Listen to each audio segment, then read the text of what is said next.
I've made a quick stop outside the highway because I want to show you something, guys. There are lots of rumors online that the KTM 890 has lots of engine issues, oil issues and stuff like that. Let me show it to you because this KTM that I'm riding today, it's 2005 kilometers on the clock, and I want to check out if there's some oil spillage around the engine, because I have the quick shifter over here, the shifter rod, and also the sprocket in the front.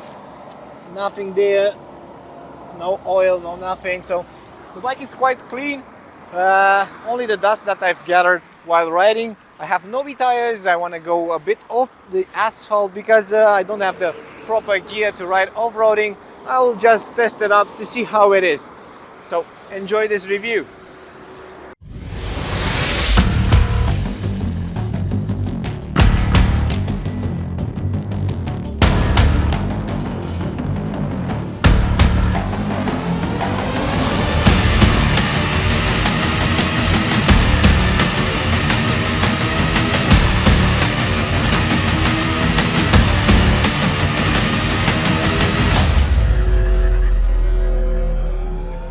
The good part of an adventure bike, even though it's a middleweight adventure 890 KTM, you can switch the road for off-road. So right now I finished the road part and I have the conclusions.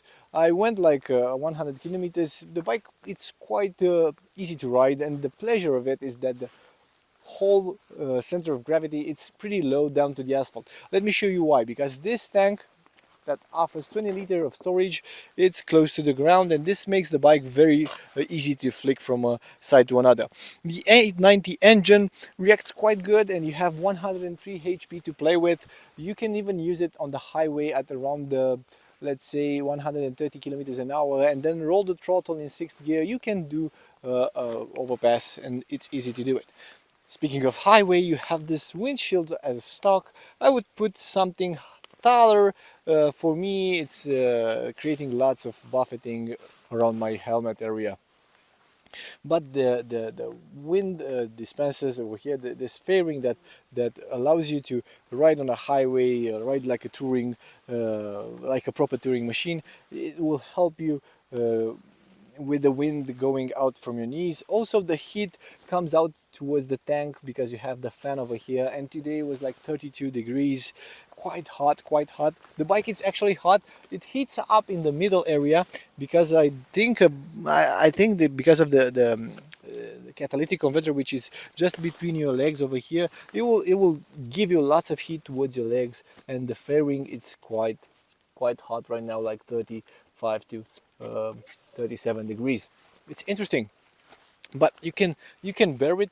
Speaking of riding on the longer trips, you have a not so plush saddle. It's more towards the enduro side, and yeah, thinking about the long trips, you would have to fit an extra windshield and a saddle which is a bit plusher. The suspension, on the other hand, it's beautiful. You can ride it like super fast because this WP units over here are fully adjustable, front and rear, and you can feel they are, although 240 millimeters of ride, you don't feel the dive that aggressive when you brake because the weight it's dissipated very well around the bike, and yes, when you stop it won't go like an enduro bike. You see this suspension also on 350s and 250s KTMs, which makes me believe that this one will do a terrific job off-road, considering that it goes very well on-road. The braking system, you have radial mounted calipers over there, and they do a good job. I had some real braking situations today, and I firmly used the lever. The bike stopped. Although it doesn't feel as heavy and as big as it looks, you can have so much fun on the road. But enough with the road. Let's hit the path.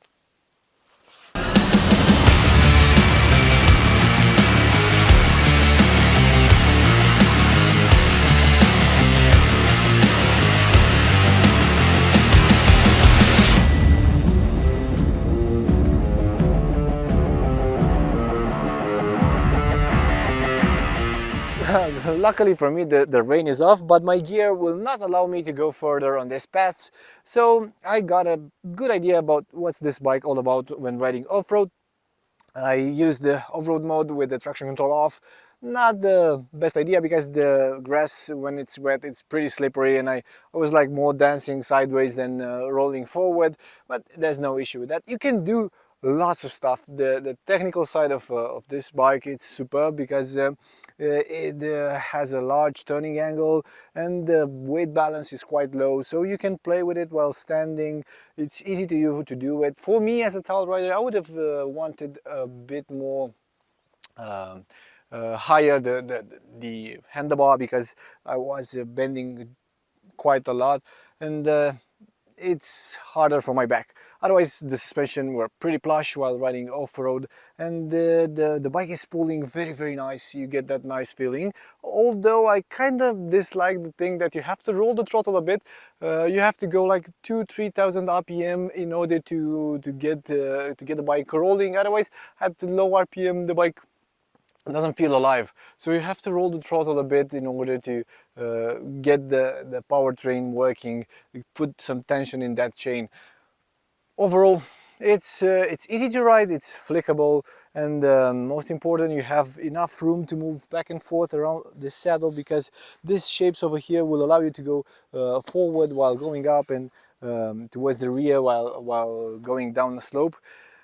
Let's get to the even more important part. Let's put the bike down and see how easy it is to lift it up. Okay, so right now I have the low center of gravity. This is the advantage of the gas tank that allows me to keep the bike like this.